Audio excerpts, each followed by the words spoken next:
Some brands offer you low finance, or cashback, or servicing. Renault don't do ors. We do ands. The Renault Kadjar with 1.91% APR and €1,000 cashback and 3 years servicing, saving you thousands. Renault, the brand with the ands. Visit your local Renault dealer. Finance is made under a hire purchase agreement. Terms and conditions apply. Deposit required. Subject to lending criteria. See Renault.ie. Listening to Coffee with Kenobi, you are, with Dan Z, the podcast you're looking for. This is... yes.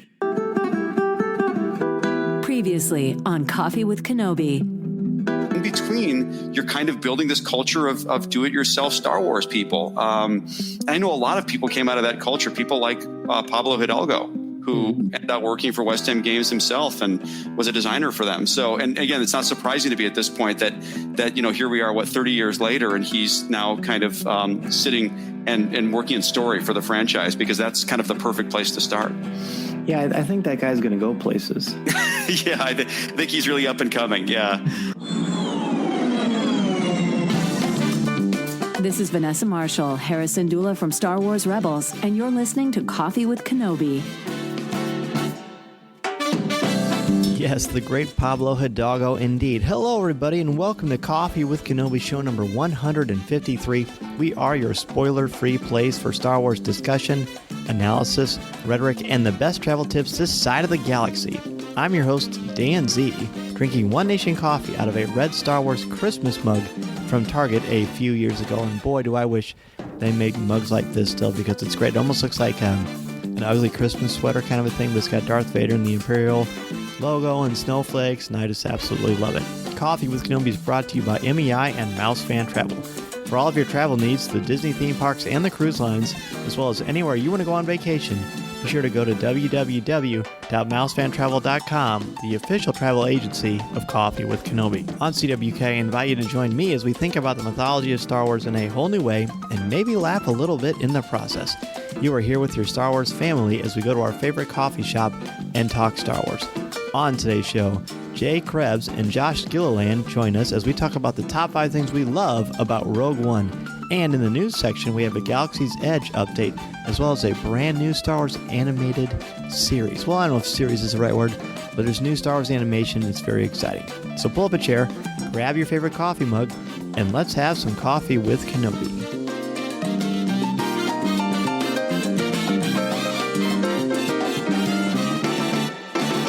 So who talks first? You talk first? I talk first. Joining us today for a cup of coffee is the co-host of Starships, Sabers, and Scoundrels, and, of course, a fashion reviewer for Coffee with Kenobi, Jay Krebs. Well, hello there. I had to get that little blurb in because, of course, Coffee with Kenobi and Obi-Wan Kenobi was just released on Battlefront 2, so I'm super excited. But thank you so much for having me back on, Dan. This is always an honor to talk Star Wars with you and also with our other guests tonight. I'll let you introduce. Well, thank you. It's like you've done this before. You mentioned our other guest, and our other guest is a first-time member of the Coffee with Kenobi family. We're very excited to have him. He is the co-creator of the Legal Geeks, Josh Gilliland. Greetings. How are you? It's a pleasure to be here. I am fantastic. I am enjoying wonderful California smoke-free weather, and it's awesome to be with you both tonight. Perfect. And did I pronounce your last name correctly? You did. Yay! That is a victory. I've heard people make it, Italian, French. It's Scottish, so it's Scottish. Oh, good to know. Well, very good. Well, we are on Rogue One, the first standalone Star Wars film, and we're pretty much rapidly closing in on the 2-year anniversary of this film. So it really works out well. Jay, I'm going to turn over to you as our Coffee with Kenobi family members know. This is anything that comes to your mind for Rogue One: characters, themes, moments, settings, environments, memories, collectibles, whatever it is. We want to know what you love about Rogue One. So what is your first one? my first impression when I think about Rogue One is sacrifice. And the idea that everyone ends up, and I know we've had this conversation before, but the fact that everyone ends up perishing at the end, all of the main characters. And as morbid as that sounds, It is incredibly poetic and beautiful in its message. And I've just always felt that we get so much more depth to A New Hope by being able to see the sacrifices that have come before. And I know I'm getting real deep off the bat here. I'm just jumping right into the deep end. But you know, I thought about this a lot, and I think, you know, when I first saw A New Hope, of course I was only 7 years old, but seen it a million times since then, but never really grasped the entire concept of what was being sacrificed when the rebellion was first being born and all of these things were happening. And there was little Luke on Tatooine, you know, this little moisture farmer, not knowing really anything that was going on, and just everything that came before him. So just the power and the depth of the sacrifice is the first thing that comes to mind for me and foremost. Great way to kick it off, and I could not agree more. The Shakespearean aspects of this, and I know I've told you this before too, but when we were at the Solo premiere, the big debate was, which one did you like more, Solo or Rogue One? And ultimately, I liked Rogue One much more because I like the power and the poignancy of that. So we'll get to that a little bit later, I'm sure. But Josh, what is your first one? Let's go with Chirrut and Baze. And I say that because I like questions of faith. And everything that happens between the two of them, between one who is a believer and one who has lost his faith, to see the Force being discussed as a religion and mysticism brought in that we hadn't seen in a while was really powerful, especially with the final walk. So I really enjoyed that question. Oh, interesting. Yeah, there's a lot of metaphor with those two, I think, especially. Agreed. And I did order the black series of Chirrut before it was available in the United States from China. So, yeah. Nice. Yeah, wow, what a great get. eBay, it was a good thing. It was a good thing. Merry Christmas to Josh. My first one is Jyn Erso's speech before the Battle of Scarif, when she metamorphosizes into this basically force of nature, and it's quite lovely and poignant. She's a fantastic. I didn't specifically point her out. I could easily just say Jyn Erso for all 5 of these, and I still wouldn't scratch the surface because I think she's so powerful and important. But this is where she asserts herself as a leader, and you could see.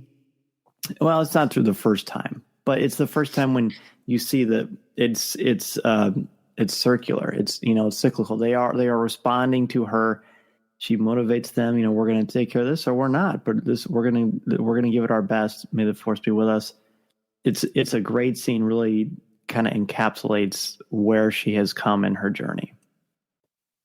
That's a great way to put it. Absolutely, and that you're right. That speech is just chills every single time. And they knew going in that it wasn't looking good for them. But the way that she said, we'll take the next chance and the next and the next. That's right. That was just, oh my goodness. You're absolutely right. I love that.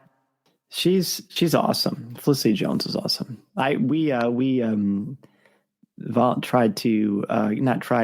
paid to get our picture with her at Celebration Orlando, and she was very gracious. It was like 10 seconds, but it was still cool to be able to talk to the main character of a Star Wars film, even if it was very briefly. Mm-hmm. And she's one of the few Star Wars actors that's hosted Saturday Night Live. No, that's right. Wow. How about that? Gold star out of you with the trivia. Nicely done. Nicely done. Jay, what's your second one? I'm going to have to say Galen Erso. And I say that because I feel as if Galen, how do I want to say this? Here he was a father. He was this brilliant engineer. He was going into this project thinking that he was going to do some good and some right and be able to realize his life's work. And then to realize that his life's work was being put into such a way that he couldn't even bring himself to really work on it in the way that it deserved until Krennic came back and basically, forced him to do it. But just the way that he was able to put that fault into the Death Star and be able to work behind the scenes and still be able to do right, even in the face of all that was wrong.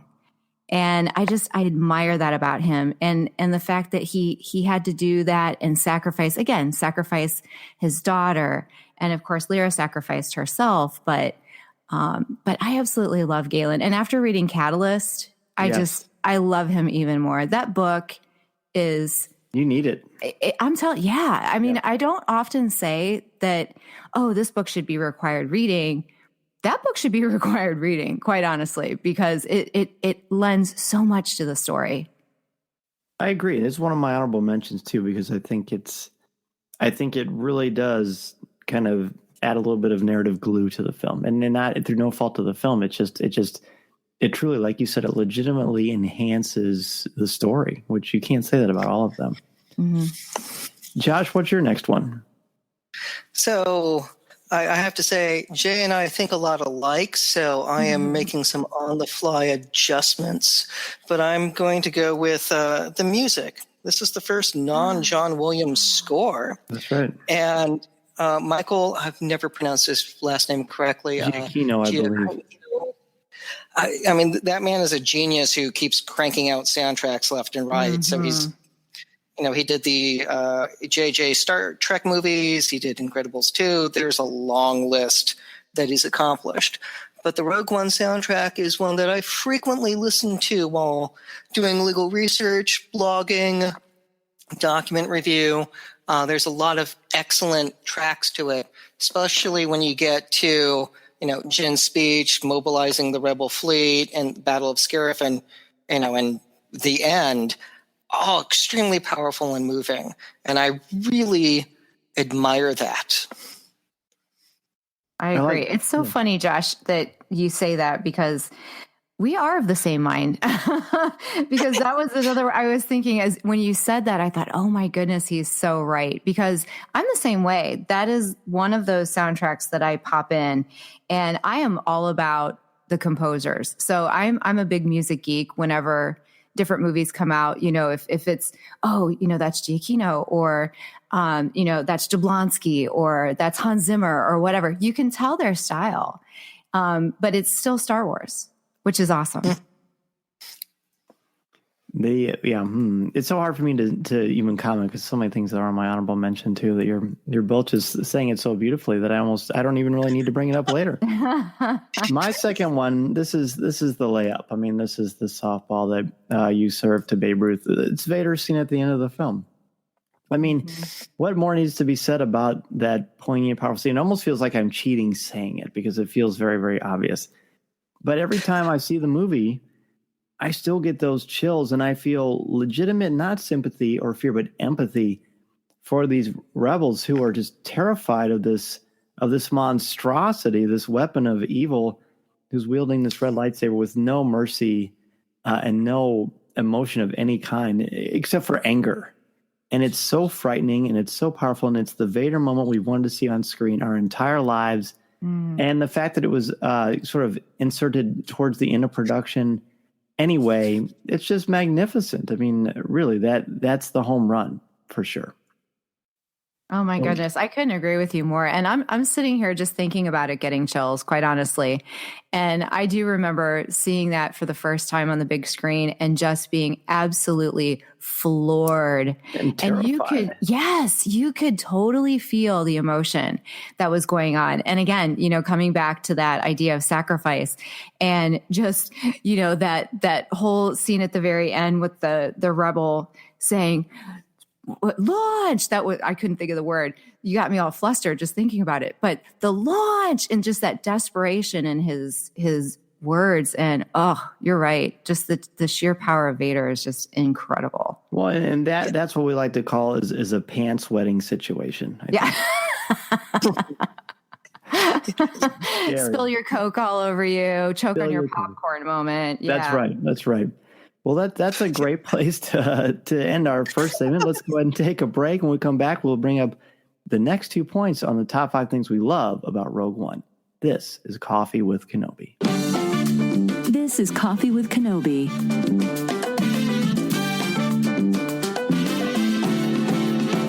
And now for one of my very favorite parts of each week of Coffee with Kenobi, because I get to list the Coffee with Kenobi Patreon family members who help make this show what it is and have access to our exclusive show, CWK Pour Over.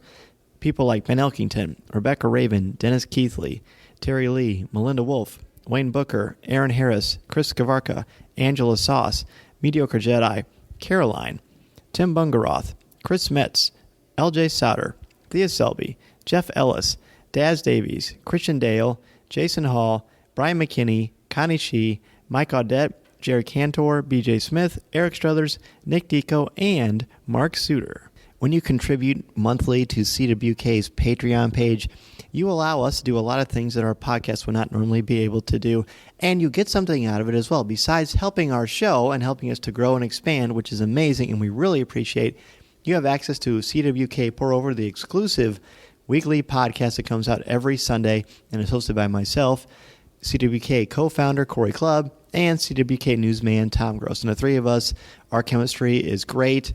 We have a lot of fun things we talk about that we're interested in, that we're knowledgeable about, and we definitely make you think and laugh. And it really gets kind of crazy and fun. So this week, I'm going to play you a clip from the upcoming show.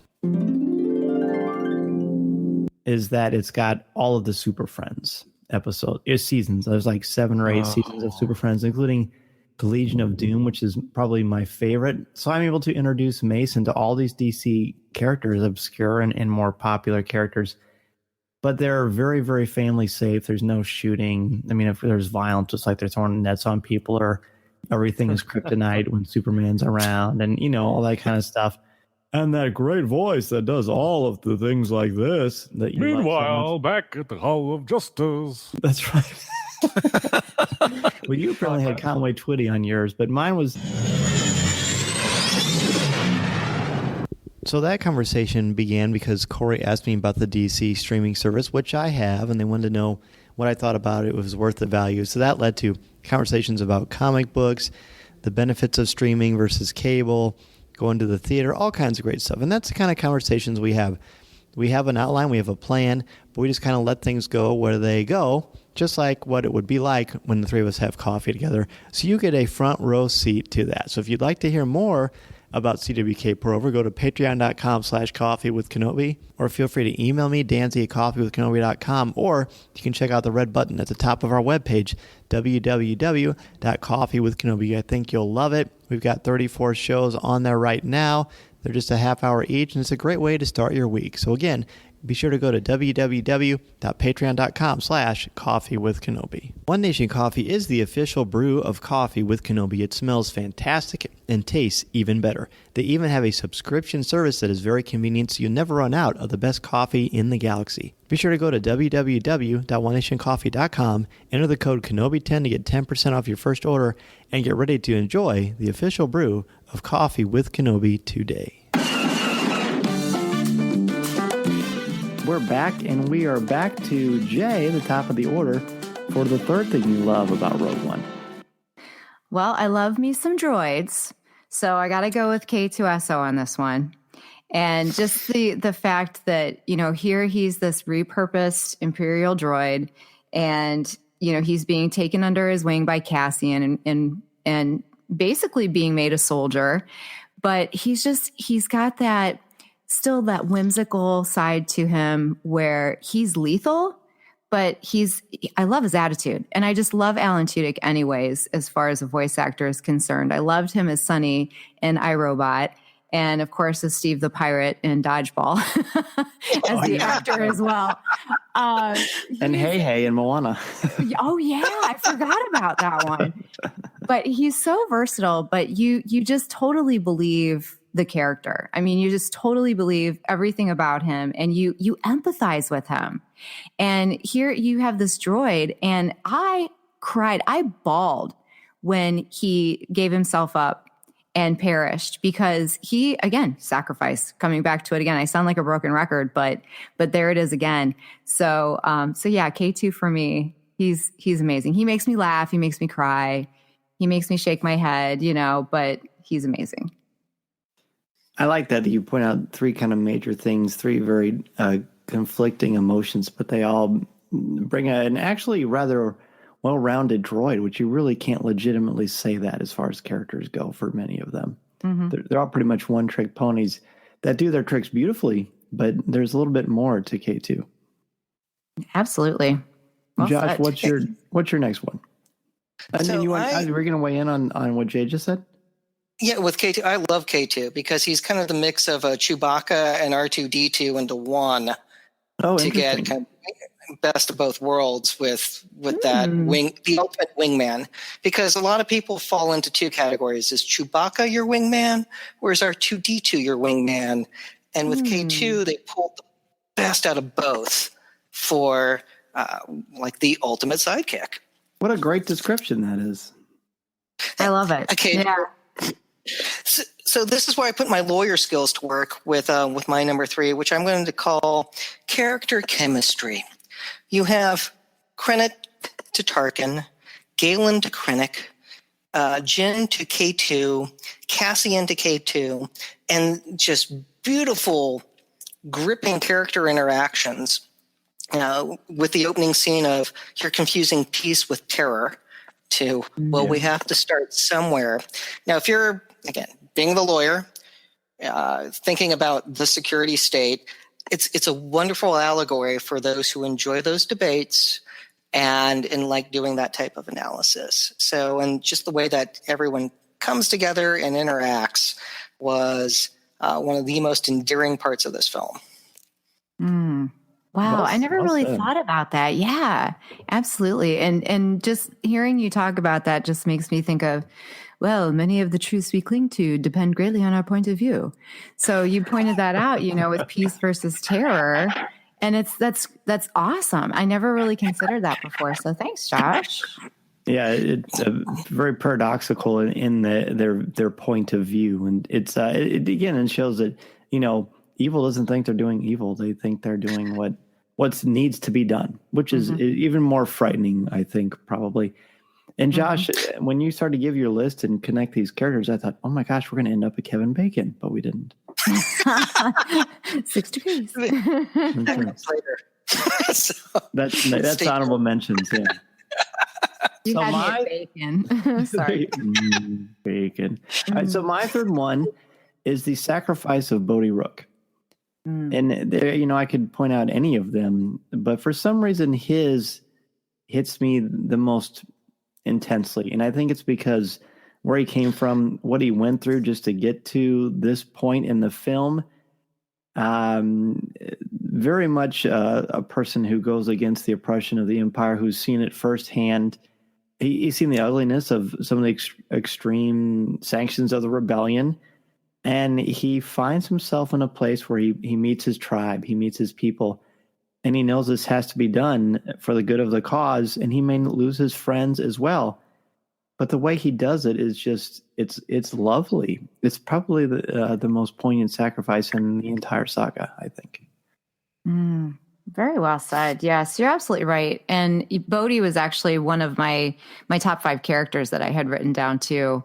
And you could tell, and you could totally tell too that he was searching for his place in the whole scheme of things, because just the way that he talked about Galen, he was so unsure that he was on the right path and that he was doing the right things. And he knew in his heart and in his soul that just something just wasn't right about the path that he was following. And Galen told him, this, you can make things right. And from that point on, he had so much conviction that that's what he needed to do. So, yeah. We've also, he's been a fun topic at legal panels we've done because Saw tortures him. Yeah. Guerrera's not part of a government, so there's no Fourth Amendment rights to what happens to him. It's full-on torture with the Boguli to read his thoughts and leave him damaged afterwards, which is messed up on a variety of levels. But to add that to the character's arc of he defects, tortured by the good guys, and the rest of the arc to the final climax. By far one of the creepiest scenes in any of the movies, by the way. Oh, hands down. Oh yeah, that was my moment, definitely. And every time I think about it, I think, oh man, I would take 1,000 quaking lizard monkeys over one boar gullet easily. Yeah, but it's not as bad as the, City Alpha 5 eel in Wrath of Khan. So just take comfort there. I just thought it was, I'm going to stop because this is supposed to be the positive things we love. So I will pause. So we are back to number 4. Jay, what's your fourth one? Oh my goodness. I'm going to have to go with the very, very end scene where we get to see Leia say the word hope. And of course, when Rogue One was released, it was right around Carrie Fisher's death. That's right. And so I remember being in the theater. I don't know if it was the second or third time that I had seen Rogue One. Probably that, because I think it happened about a week after. Yeah. And I couldn't contain myself. I was a sobbing mess. And of course, part of it was because we had just lost Carrie Fisher, but also just because the fact that here we have the whole saga basically in one word, hope. And again, the conviction in her eyes and in her voice. And oh my goodness, I just love that scene. I can't say enough about it. No, I'm going to start crying just thinking about it. Of course. I think the third or fourth time I saw it, as soon as I walked out of the theater, my mom texted me and said that Debbie Reynolds had died. And it was just after I'd seen that, and it was the first time I'd seen it since Carrie Fisher passed. And then I got and I was just like, oh, it just hit me like, oh my gosh, Carrie Fisher is gone. There's this Princess Leia on the screen. And then I got the text about Debbie Reynolds. Like, whoa, this is that was quite a moment.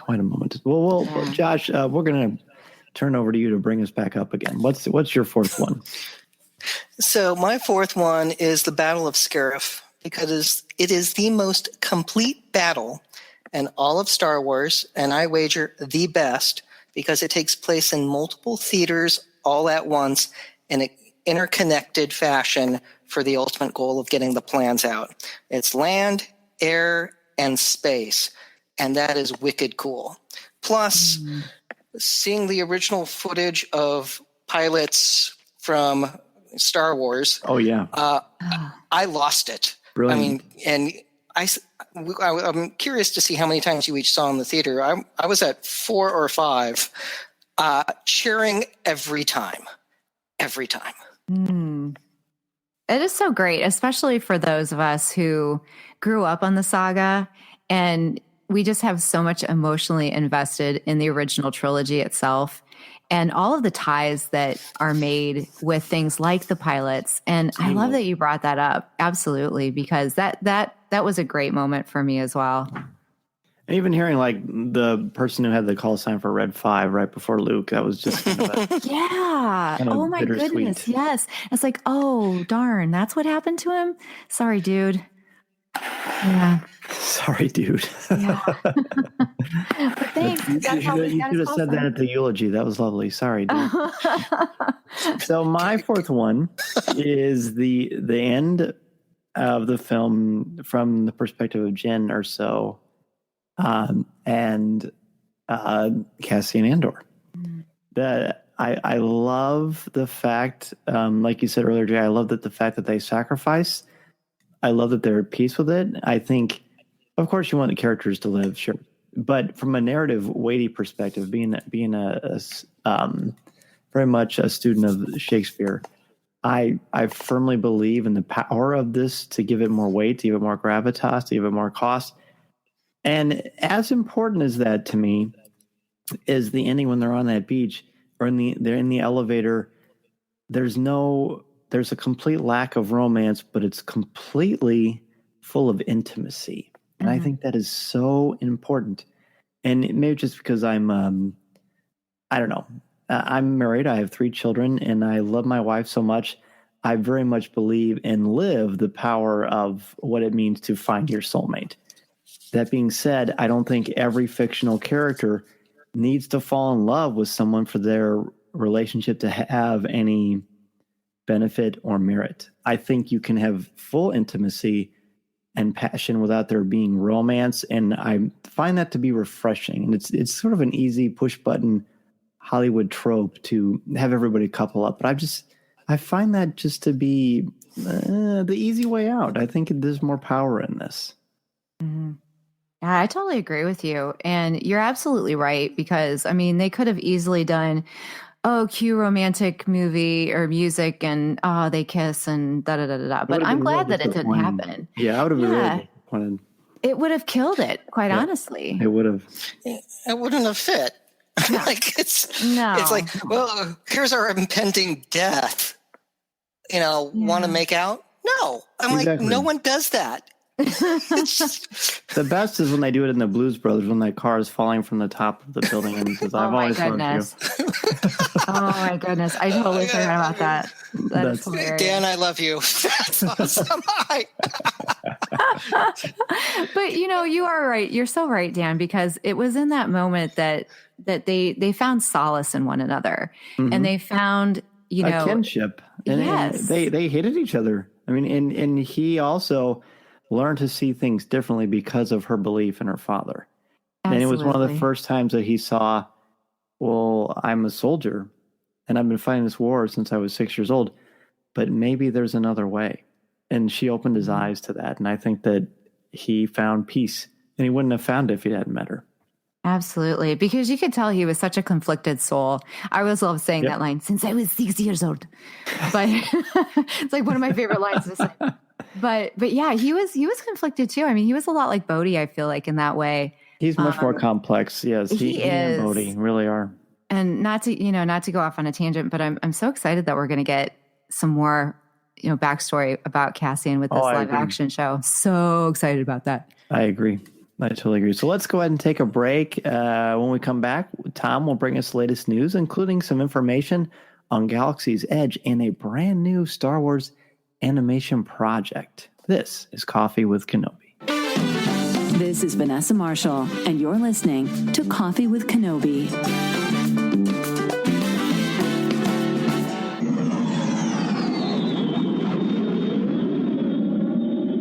It's the most wonderful time of the year, but it's also one of the most challenging times of the year because you have to find that perfect gift. And people say, what am I going to get for that man in my life? Because he is very hard to shop for. Well, personally, I know what I asked my wife for, and that would be Harry's razors. Their holiday engraved razors are awesome. You can personalize these razors and make them feel really special. Choose a color that's right for him. Now with limited edition holiday handles and a personal engraving option. These things are ready to gift too. The sets come in a handsome gift box, so boom. Another thing taken off your list, which is great, and these gift sets start at just $10. You have a 100% quality guarantee to go with that, because if he doesn't love it, the returns are quick and hassle-free. As a special offer for fans of the show, we've partnered with Harry's to give you $5 off any shave set, including our limited edition holiday sets, when you go to harrys.com/CWK family. Plus, you get free shipping. This offer is for new and returning customers and is only available for the holidays. Each Harry's set comes with an ergonomic weighted handle with an option to engrave, German-engineered 5-blade cartridge that provides a close, comfortable shave, foaming shave gel for a rich lather, a travel cover to protect your blades, and a handsome holiday gift box. Or just want something for yourself? Redeem a Harry's trial offer to experience the quality of shave before committing. Get your holiday shopping done early. Free shipping ends on December 12th, so act now. Go to harrys.com/CWK family to get a $5 off coupon for a shave set while supplies last. That's harrys.com/CWK family. Speaking of holidays, Coffee with Kenobi has a Christmas present for you. If you go to our TeePublic store right now and enter the code CWK Holiday, you're going to get 25% off your order, which is really great. And if you've been to our page, you know what we've got there. We've got t-shirts with the logo, we've got hoodies, we've got phone cases, we've got pillows, we've got all kinds of stuff, laptop covers, and a phone case, which I have, and I actually am quite impressed with. I thought it would just be something cool with the CWK logo, but no, it's really, really high quality stuff. So put in CWK Holiday and you're going to get 25% off your order. Be sure to go to www.tpublic.com/stores/coffee-with-Kenobi. You know what? That is the code, but just go ahead and click on the link on our website. You have a banner there for the mugs and for the t-shirts. Again, 25% off with the code CWK Holiday. And that code, by the way, is only good until Sunday, so be sure to act now. We're back, and it is time to dive into the news segment. I'm really looking forward to this one even more so than usual, Tom, because we haven't got to talk about the major Galaxy's Edge stuff that happened a couple weeks ago, because last week we did our interview with Michael Whitwer, which was great fun, and talking about and combine some of our favorite passions, Star Wars and Dungeons and Dragons, of course. But yeah, exactly. But let's go ahead and jump into major Star Wars. I don't know if it's major Star Wars news, but it's pretty exciting stuff. Indeed, exciting. StarWars.com announced, along with a teaser trailer, that a new series of animated shorts titled Star Wars Galaxy of Adventures will debut on the all-new Star Wars Kids.com and the Star Wars Kids YouTube channel Friday, November 30th. According to StarWars.com, the first 6 shorts combine original dialogue, music, and sound effects with bold new animation. An educational aspect will be a big part of this project, as the shorts will include fun educational add-ons designed to help fans welcome kids into the galaxy. Now, according to James Waugh, Lucasfilm's vice president for franchise content and strategy, Galaxy of Adventures is designed to allow parents to help their kids take their first step into a much larger world. Oh boy. Right? Oh man. I know, but I'm already having the, oh gosh, should I show Mason this first or the actual Phantom Menace first? That kind of stuff. These are the kind of things that are going through my mind. What a great problem to have. My goodness. Indeed. Now, I don't know if you had an opportunity to watch the trailer. Oh, I did. Oh my gosh, was it so awesome first of all, the animation is fantastic. It looks like there's different styles in the trailer of the animation. Do you agree? Yeah, I was trying to tell. I didn't get to look at it too many times, but it did seem that it had definitely it's a new animation that we haven't really had in any of the other Star Wars animated series. But it did seem like maybe a few of them had some different, especially when you look like, I don't know, there was a scene with Yoda kind of coming at the camera that didn't look like the rest of it. But but what I was so excited was the original voices. Was that fantastic or what? Pretty great, but I'm almost like, well, I don't know. I wouldn't want to see anyone else re-record that. It just wouldn't mean the same thing. So basically, I mean, I've always thought it would be cool to see animated versions of the films, and we're going to see kind of like synthesized versions of that, I guess, perhaps. If that's the word I want to use. I think it's exciting. I love it. I mean, it's not new content, which I guess is sort of bittersweet, but we get to see some of our favorite stuff through a new lens, and I think that's going to be fun. It's going to be so fun to show these to our kids. Absolutely. I can't wait. My youngest, as I've talked about on the show before, I think has a little hesitation to Star Wars, and I think it's because my oldest and I have such a connection to it that I think this will be a great way to introduce it to her. And in fact, I'm going to show her these before I show my older daughter and be like, look, you're going to see this before everybody else. So I think that'll be a lot of fun. Now, there's another announcement that's embedded in all this excitement that is Galaxy of Adventures. And it is part of a larger multi-pronged initiative under the Star Wars Galaxy of Adventures banner. It kicks off a full year-long celebration of Star Wars storytelling, which will wrap up, of course, with the conclusion of the Skywalker saga in Episode 9, which hits the theater, oh my gosh, December of 2019. Mm-hmm. I know. What do you think about all this? When you put in there that little phrase of Star Wars storytelling, a year-long celebration of Star Wars storytelling, I don't really know exactly what that means, other than it just that just idea, that concept, just is so exciting to me.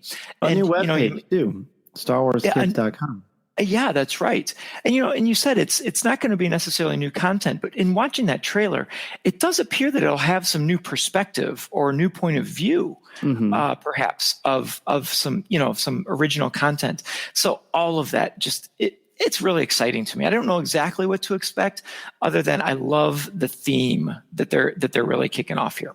In our next story, new details about Galaxy's Edge was released recently by Bob Chapek, chairman of Disney Parks, Experiences, and Consumer Products. Headlining the news is that John Williams is creating new and original Star Wars themes exclusively for the land. In addition, Chapek announced the names of 2 major attractions at Galaxy's Edge. The first is Millennium Falcon Smuggler's Run, where guests will pilot the fastest hunk of junk in the galaxy in one of 3 flight crew roles.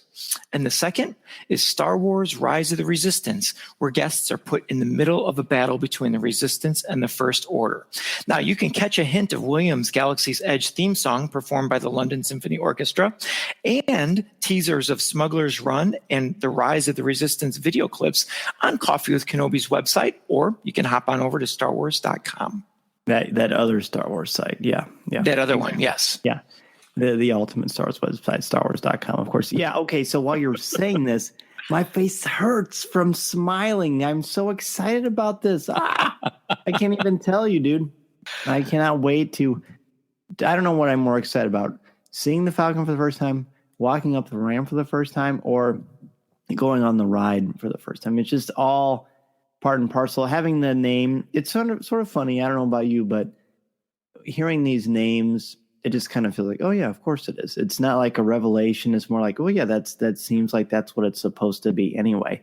Yeah. Maybe as big of an announcement for this entire thing is the fact that we're having original John Williams music just for this. That's a really, really big deal. I mean, I still boggles the mind. You know, if you would have told me 5-6 years ago this stuff was going to happen, I never would have believed it in my wildest dreams. It is so it is very exciting. And I have to say the video clips that I mentioned. I'm giddy. Really, really brought it home. Giddy, Jerry. Those video clips really kind of brought it home for me. And I got the goosebumps that I think you've been experiencing since the announcement of this entire park. It just really made it so real. And you're right, the John Williams, I mean, what else would you want playing? No, and you could use the music from the films, but how much more special is it that it's unique to this experience? I think that is so cool. And I have to say, when I was home for Thanksgiving, I was visiting with my brother, who's just a little bit older than me, and really was a grouch and a curmudgeon growing up about all of my Star Wars stuff that was in the bedroom. And he hated Star Wars, I think, because of me and all my action figures. He said to me when we were eating Thanksgiving dinner, he said, we were looking at going to Disney. He says he has a son that's about 8-9 years old. He said, we're looking at going to Disney, but he said, I realized that they're having this whole Star Wars world. He goes, we're putting it off and we're going the next year. Wow. And I just looked at him and I said, you do realize you hated me for Star Wars, right? And he goes, don't even bring that up. Well, now you shared it with many, many, many people on the air. He'll be happy to know that. Yeah, right. Hey, karma, dude. Karma, Tom's brother. So anyway, this is great news. Oh my gosh, it's tremendous news. Thank you for sharing that, because I've been looking forward to talking about it on the air, and there's nobody better to talk about it with than you. Absolutely. I love all of it. Hey, I wanted to finish up just with quick celebration announcement. We've been kind of tossing these in at the end of news here lately. Recently, that they announced a number of authors who will be in attendance in Chicago in April, Star Wars Celebration, leading off with none other than Timothy Zahn of the Star Wars Thrawn Alliances. Of course, Delilah Dawson of Phasma has to be there, as does Claudia Gray, who has an upcoming Star Wars title, Master and Apprentice. Katie Cook, illustrator and co-author of Star Wars Search Your Feelings. Alexander Freed, author of the upcoming Star Wars Alphabet Squadron. Kevin Scott of Star Wars Adventures in Wild Space. Jeffrey Brown, whose titles include Darth Vader and Family Coloring Book. Oh man, Dan, that right there just gets me pumped. Vader and Son, Vader's Little Princess. Yeah, he's been on the show before. Yeah. And then the Search Your Feelings book, we have that book. And I actually haven't talked about it on the show, but Disney was kind enough to send it to me. And it's really quite lovely. You know, the art and the illustrations are what you'd expect from you know, the one, what was that? I can't even think of the title now, the ABC's ABC 3PO, I believe was that. Yeah.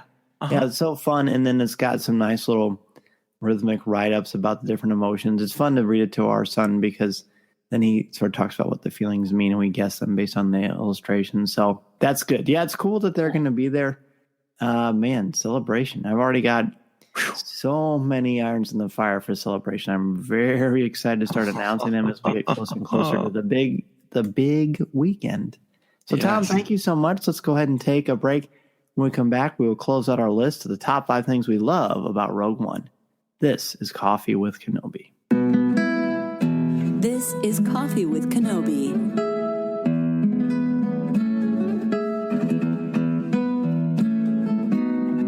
MEI and Mouse Fan Travel is the absolute way to go if you are going to be doing any traveling this Christmas season, next summer, spring break, or whatever. And actually, for a great example of that, be sure to look at our Coffee with Kenobi Instagram page this weekend because my wife and her very good friend are in New York City, courtesy of MEI and Mouse Fan Travel. And when you watch these Instagram stories that these two are going to have, and the different images and updates, you're going to see the great things that MEI helps to plan to make your vacation extra special. They have signature service and expert advice to help clients maximize their vacation time and dollar.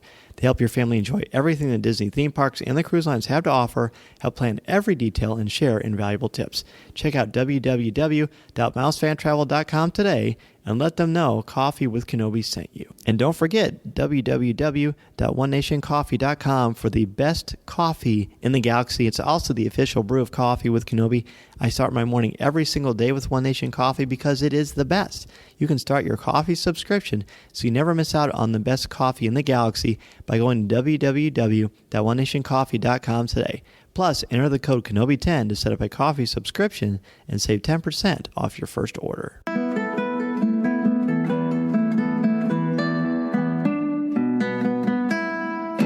We're back, and we are on our last one on our list of the top 5 things we love about Rogue One. I have, let me see here, 1, 2, 3, 4, 5, 6, 7 honorable mentions. My goodness, that's a lot. Jay, what is your 5th one?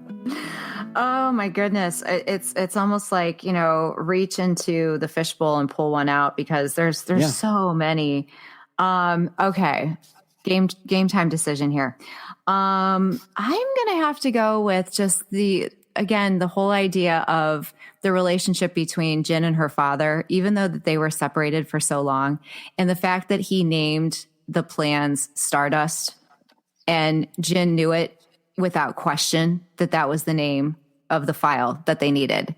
And just that whole connection that was being made and the fact that Galen was still honoring his love for his daughter and saying, I'm doing this for you. Basically, that was his way of saying that. I'm doing this for you. This is why I named it this way. So I just absolutely adore that connection. Josh, what's your last one? So it's a common theme that you both have hit, but I wrote story of sacrifice because how do you define victory?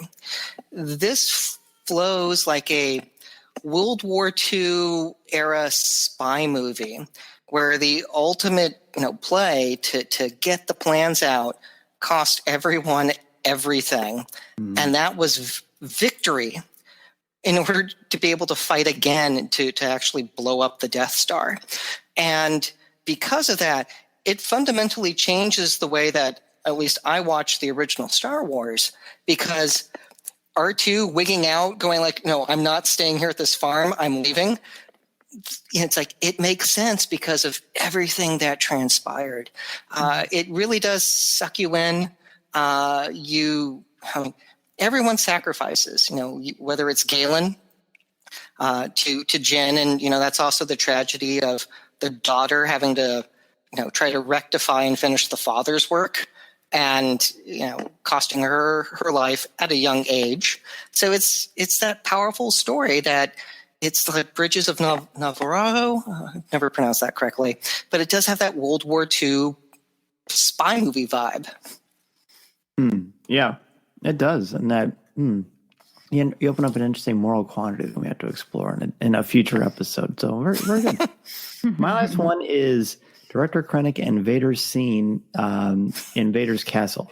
Just the fact that when we go to Mustafar, it's the only planet that they don't name, which gives it more of an eerie, ominous feeling because Star Wars fans pretty much know what that means. And the fact that they're specifically making it different by not naming it makes it even louder because it makes it more intimidating and gives it a little bit more weight. This whole film has more weight in it than a lot of Star Wars films because there's so much at stake in a much more personal, realistic way, if you can have a realistic film about something set in a galaxy far, far away. And the fact that they have this confrontation and Vader coming out of that smoke and clearly intimidating Vader, it's quite a great scene, and seeing that this is where Vader spends his time, which we know from Charles Soule's comic series, Darth Vader Volume 2, why he picks Mustafar in this castle. So I definitely would encourage all of you to check that out or listen to Comics with Kenobi and hear Jeff and Matt talk about it. But it's a great, powerful scene, and it's more Vader on screen, which is great. So we've got honorable mentions, and what we usually do with honorable mentions is we mention them, and we don't really spend a lot of time going into them because they're honorable mentions, but they're definitely things we have to bring up. And I don't know about either of you, but for me anyway, coming up with the top 5 of these films, and I can't believe there's only 2 left to talk about. This was the hardest one for me to narrow down 5 points because I think like this is a very rich movie. But thank goodness for honorable mentions. Jay, what are the ones that you have? I'm going to have to say my first honorable mention is, and I have to say too, Dan, with what you just mentioned, I didn't realize that was the only planet that hadn't been officially labeled. But you're right. Now that I think about it, all the other planets at the bottom of the screen told you that they were on Jeddah or told you where they were. And they didn't for that one. So good catch. And I never thought about that. So my first honorable mention is the fact that we as Uber fans get some real Easter eggs in here. I mean, just the character of Saw Gerrera himself from Clone Wars coming back. And then we get to see the ghost and we get to hear Syndulla, the name Syndulla. Right. Yeah, we get to see Chopper. Operated by Matt Martin for the film, too. Oh, that's so awesome. Mm-hmm. So I just love those little Easter eggs that are thrown in there. And even like you were saying, Josh, earlier, with the pilots from A New Hope. I mean, not everybody's going to make that connection necessarily. I mean, they may if they've watched the movie enough, but they may not. So I just love that. Is it, Danny, do you have any more? Oh, any more honorable mentions? Yeah. Oh, we're just going to go through them all. Just throw them all on the table. Okay. I actually like the fact that there wasn't an opening crawl, which I know is up for a lot of debate, but it opened the door to the idea that, yes, this is a standalone movie. It is not part of the episodic Skywalker saga, so to speak. So I actually appreciated the fact that there wasn't an opening crawl. And I'm also going to say for my last honorable mention, there are so many of them that I have written down here, but I'm going to say, again, like you were saying, Josh, with Chirrut and Baze and their relationship and just the conviction that Chirrut had in his faith and the mantra that he kept repeating. And, I think that speaks volumes to all of us that no matter where our faith is or no matter what shape that it may take, that we can always find solace in our beliefs. So that's it for me. Beautiful. What a great way to end it. I knew you'd bring the awesome, and you certainly did. Aw, well, thanks. Josh, what are your honorable mentions? So I have a few. Again, ask a lawyer for a list. So first up, I saw this with my cousin, who I'm a year and 2 days older than him. Growing up, we had lots of fun with our Star Wars toys. So it was great being able to see it with him. He's an ER doctor, I'm a lawyer, and we got to go have some fun together with it. The detail in Jeddah was, I think, astounding. I mean, like, there's the visual dictionary right there exploding on the screen. I love seeing the planet names. Again, it goes to that World War II movie vibe, but it's also nice to go, how is that spelled? Where is it? Okay, that's nice. Then we get into, this movie is packed with wonderful legal issues, and that's my shtick. So being able to explore whether or not the destruction of Jeddah was a war crime, it is. Whether the targeted killing of Galen Erso by Davids Draven was legitimate under the DOJ memo to kill Americans abroad working with Al-Qaeda. That was in depth and a lot of fun to go through. And the conscription of Galen Erso is a wonderful foil to talk about our conscription laws for people who have served. And of course, what's the legal status of the rebels? Because you get people who are traitors, people who are truly rebels, and that's just a lot of fun to analyze. But that's how I roll when it comes to talking about the law.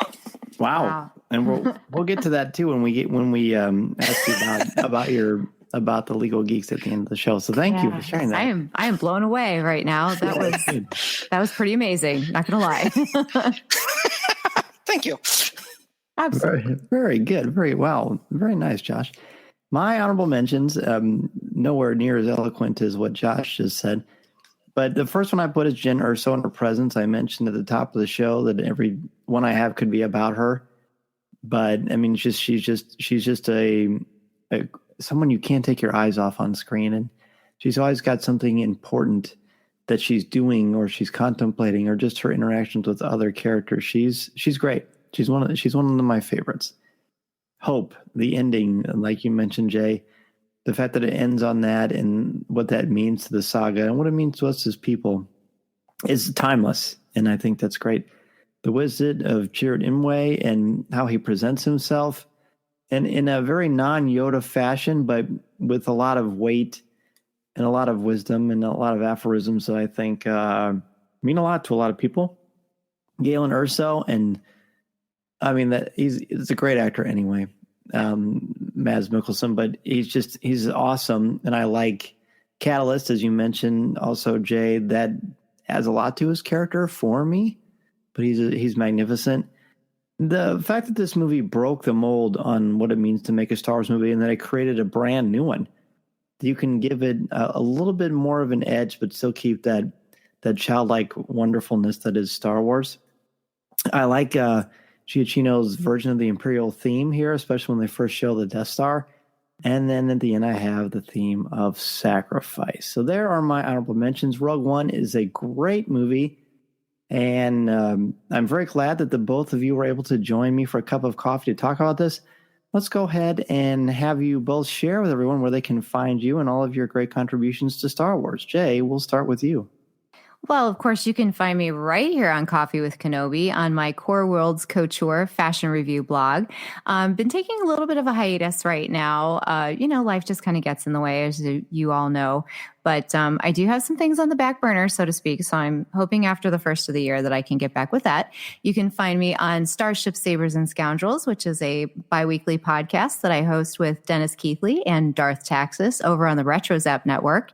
And you can get in touch with me on Twitter at Joyce Krebs and also on Instagram at JKrebs. So I hope to see you there. And if you want to check out my classroom, Star Wars in the Classroom escapades, I am at Krebs Class. It's KREBS, KLASS on Instagram. And I'm proud to be Rogue 7 with Star Wars in the Classroom. That's right. All rogues standing by. And Josh, what about you? So I'm one of the co-creators of The Legal Geeks. So you can follow us on Twitter at The Legal Geeks. All other social media, Facebook, Instagram, we're there at The Legal Geeks. Our blog is at www.thelegalgeeks.com. And Star Wars is one of the topics we have blogged about the most because it is an amazing foil to help people understand the law. One of the first posts I did was Han Solo's legal justification to shoot first, which Vulture republished twice. That so pretty great. Impressive. It's it had more shares than the interview with Daisy Ridley. So wow. Yeah, we occasionally do cons. We did the mock trial of Poe Dameron at San Diego Comic-Con this year, which one of our highlights. I mean, in fact, Ryan Johnson acknowledged our existence. I remember that. And Oscar Isaacs actually said nice things about us in an interview. So that made me happy. And if all goes well in 2019, you'll see us a few times with a couple new mock trials. Awesome. Perfect. We look forward to that. Thank you so much, everybody. Well, thank you for having me on again, Dan. This has been amazing. And Josh, it's been so awesome talking to you. And you're absolutely right with putting things into Star Wars. Just makes everything so much more understandable. It's a ton of fun, and it's a pleasure to actually speak with both of you as opposed to just hear you. So it's this has been really nice to join you for a cup of coffee to talk about what we love. Couldn't have said it better myself. Let's go ahead and take our last break and come back and close out the show. This is Coffee with Kenobi. Listening to Coffee with Kenobi, you are the podcast you're looking for. This is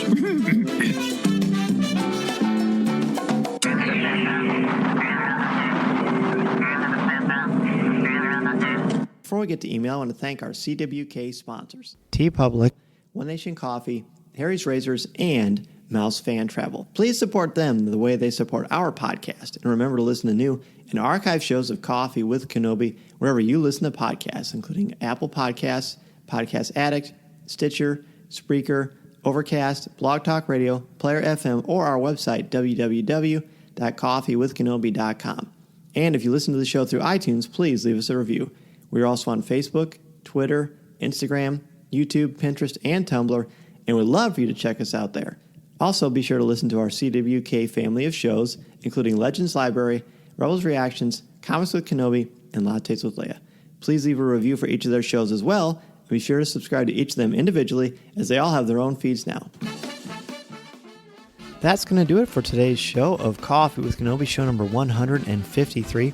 A huge thank you to Jay Krebs and Josh Gilliland for joining us, for Tom for bringing the news, and for your contributions to Coffee with Kenobi and Star Wars Conversation. In addition to the places I just mentioned for Coffee with Kenobi, you can find me twice a month on the podcast Looking at Lucasfilm as part of the Jim Hill Media Network, as well as on Twitter at Mr. Zeher, MRZEHR, and you can find my writings on CWK's website, as well as StarWars.com, where I am an official blogger, and on IGN, where I contribute articles on Star Wars, as well as some other topics. Thanks again for joining us, and don't forget to check out www.patreon.com/coffeewithkenobi to help support this show, as well as get access to CWK Pour Over, the exclusive Coffee with Kenobi podcast that is not heard anywhere else. There are also t-shirts, coffee mugs, and so much more. Good luck on all that Christmas shopping and getting into the spirit of things. We will be back next week with 2 new co-hosts and more Star Wars conversation. This is the podcast you're looking for. This podcast is not endorsed by the Walt Disney Company or Lucasfilm Limited. It is intended for entertainment and informational purposes only. The official Star Wars website can be found at www.starwars.com. Star Wars, all names, sounds, and any other Star Wars-related items are registered trademarks and or copyrights of Disney and their respective trademark and copyright holders. All original content of this podcast is the intellectual property of Coffee with Kenobi unless otherwise indicated. This is the podcast you're looking for. There's no one here. Move along. Move along.